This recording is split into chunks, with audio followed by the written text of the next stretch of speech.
have been a doctor for 31 years. I have pronounced people dead. I have delivered children into the world at 2 in the morning. I have sat with families in waiting rooms and told them things no one should ever have to hear. I have seen the human body fail in every way it is capable of failing. I am not a man who frightens easily. I am not a man who is frightened easily. Welcome back to Hollow Bones. Tonight's story comes from a retired physician we will call Dr. Ellison. He practiced for 3 decades at a regional hospital in the Pacific Northwest. He submitted this account 6 months after his retirement, which came, he notes, 2 years earlier than planned. He asked us not to name the hospital. We agreed. You develop a rhythm on the night shift.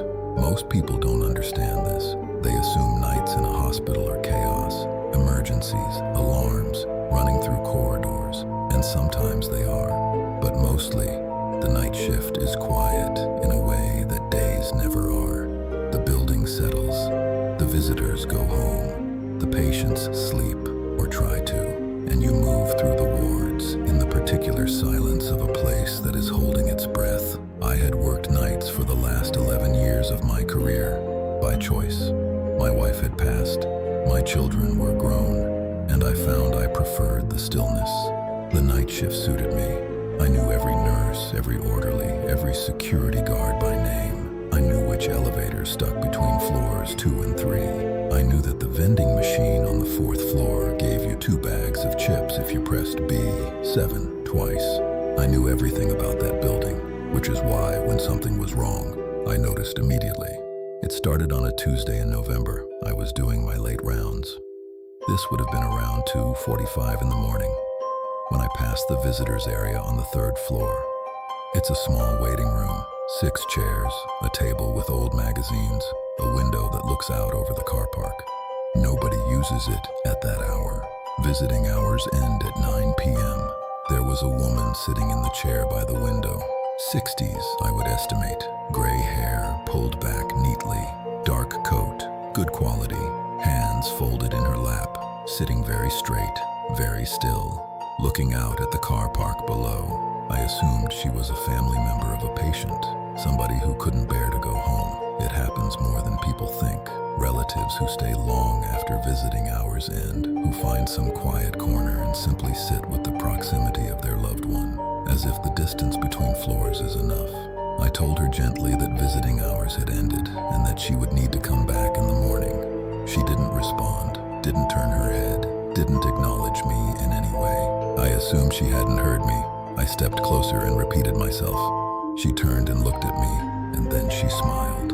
A small, unhurried smile, polite, almost formal, the kind of smile that says, "I've heard you, and I'm choosing not to respond." Then she turned back to the window. I stood there for a moment, unsure what to do. She wasn't agitated, she wasn't distressed, she wasn't causing any harm. I made a note to mention her to the night security team and continued my rounds. By the time I circled back 20 minutes later, she was gone. I didn't think about it again until the following night. She was there again on Wednesday. Same chair, same posture. Same dark coat, same careful stillness. This time I checked with the nursing station first. No patient on the 3rd floor had any family member listed by her description. No one had signed in at reception. The security log for that evening showed no visitor entry after 9 p.m. There was no record of her being in the building at all. I approached her again. This time I asked her name, asked who she was visiting. She performed the same sequence as the night before. The pause, the turn, the small formal smile, the return to the window. I called security. 2 guards came up within 5 minutes. By the time they arrived, the chair was empty. The waiting room was silent. The corridor outside was empty in both directions. They looked at me with the careful neutrality of people who are trying not to suggest their supervisor has lost his mind. I checked the security footage the next morning. The camera covering that corridor showed me entering the waiting room, standing near the window, speaking to what appeared to be nothing, an empty chair. I had been a doctor for 30 years at that point. I understood what that kind of evidence suggested. invested about a person's mental state. I booked an appointment with a colleague in neurology. I had a full workup done. Everything came back clean. She was there again, Thursday, same time, 2:58 a.m. Friday, Saturday, Sunday, every night, same chair, same window, same smile. Always gone before anyone else could see her. Always absent from the security footage. Always without any record of entry. I stopped reporting it after the first week. There was no point. To everyone else in that building, she didn't exist, but I could see her. In the third week, something changed. I had developed a habit. I'm not proud of this. Of timing my rounds so that I would pass the third floor waiting room at 2:58. Just to check, just to confirm I wasn't imagining it. She was always there. I would stand in the doorway, we would go through our exchange, and I would leave. But on the Tuesday of the third week, I didn't leave. I'm not sure why. Something held me there. I pulled a chair from the other side of the room and sat down. Not close. Across the room, near the door. And I waited. She didn't acknowledge me beyond the usual smile, just looked out the window. I sat with her for 40 minutes, and I'll tell you something strange. It was peaceful, in a way I hadn't felt in years. The particular stillness of that room at 3 in the morning, with the car park lights below and the city quiet beyond. It felt like the most honest place I'd been in a very long time. I started joining her every night. I didn't tell anyone. What would I have said? I've been sitting in the dark with a woman nobody else can see, and I find it calming. I would have been referred to psychiatry before I finished the sentence, but something was happening that I couldn't explain clinically. My sleep improved. I was sleeping better on my days off than I had in years. My work improved. My thinking was clearer. The low background hum of grief that had been with me since my wife passed, the kind that becomes so constant you forget it's there until it isn't. It was quieter.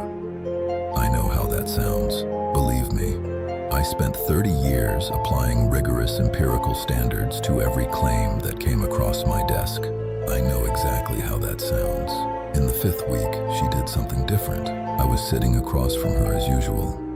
She was looking out the window, and slowly, without turning her head, she raised one hand, just slightly, just a few inches off her lap, and set it palm up on the arm of the chair. An invitation. I crossed the room. I sat in the chair beside her. I put my hand in hers. We sat like that until 4:30 in the morning, when I had to return to my rounds.